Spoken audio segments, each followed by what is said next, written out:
All right. Now, this is my second try at this. I'm using something different than I used the last time. I don't know if it's going to work. I don't know if you can hear me. I don't know if you can see me. I don't know if any of it's going to work. Anyhow, welcome to my bedroom. Me in my pajamas. I haven't shaved. I haven't done my hair. That's what you're going to get out of me for the foreseeable future. Anyhow, today, let's talk about less developed countries, LDCs. I know you guys have done a few assignments on this. I know you're supposed to have read through it. I just kind of want to sum it all up, hopefully put it together for you. It's all pretty easy stuff. As you're going through it, you're probably looking at it going, well, we already talked about this stuff, because it's all microeconomic and macroeconomic and different, theories, all just kind of applied to countries that are not first world countries like ours. With the demographic winter movie, the goal was for you to understand that demographics are very, very important to economics, and the change in demographics can have a huge impact on countries. The Hans Rosling film video off YouTube, which you're going to watch another one last time, which is supposed to be today, because you'll be watching this next time. I know, that's confusing, right? Mose, did you see how I did that? Anyhow, that the Hans Rosling stuff and his website, they Gapminder. If you haven't been there, you need to go.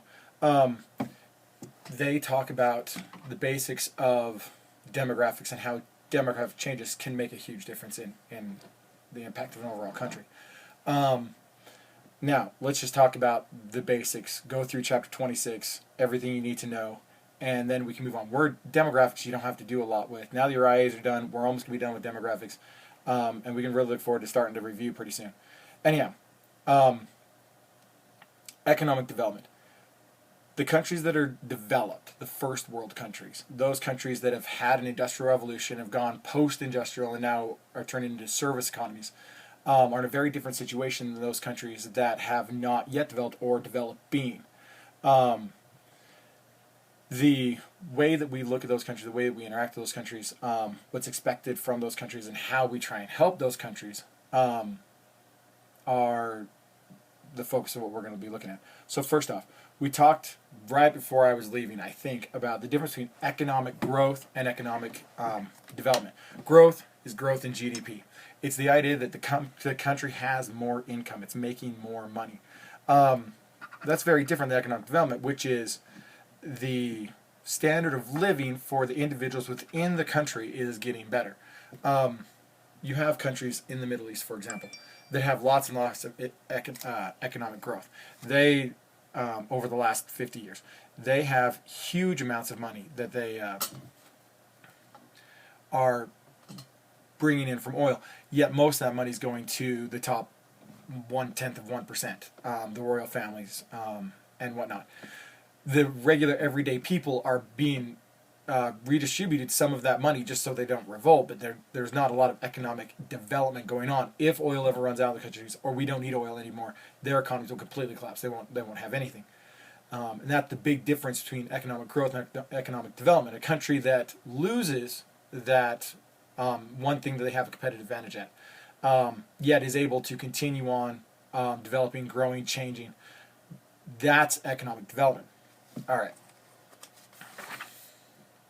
So, sources of economic growth. Let's talk about that first. Things that we talked about way back in the very first quarter. Natural resources. Natural resources are the number one thing that you're looking at exploiting when you're trying to develop, when you're trying to grow, when you're trying to make more money as a country. Countries with a good natural resource base are the countries that develop more easily. But in order to take those natural resources and do something with it, you also have to have physical capital. You have to have the factories, you have to have the machinery, you have to have the things that can take a natural resource and make them into something. Otherwise, all you're doing is exporting your natural resources. And you might have some income from that, but you won't have long-term growth and you won't have any development. Now, one of the things with physical capital is, can the country develop and sustain that physical capital after the resources are gone, or after other countries have pulled out? One of the things that happened early on is that we went to places like Central America and we gave them these big pump systems so that people could have fresh water and these sewer systems.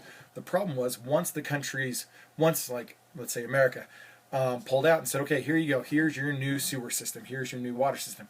5 years later, it was broken down and everybody was peeing in the streets and didn't have any water because they couldn't fix it because it was too expensive to fix.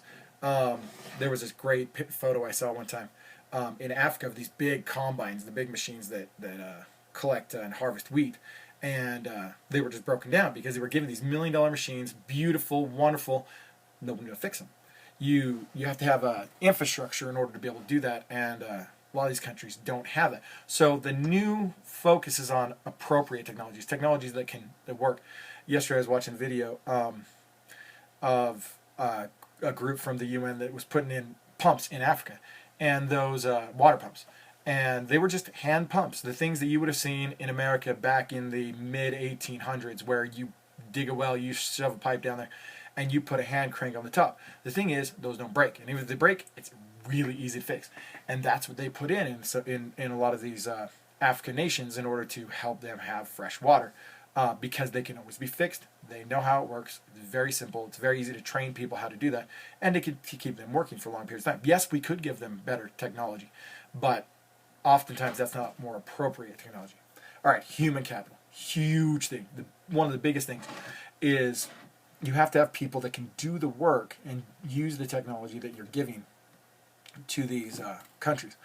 And so increasing human capital, increasing education, literacy rates is a big part of it so that those people can do the work. But on top of that, you also need people that can not worry about other things. And so you have to improve their overall standard of living. This is the thing Hans Rolling's always talking about, is that you need better child care and better child health care specifically, so that kids grow up without malnutrition, they grow up without having physical problems.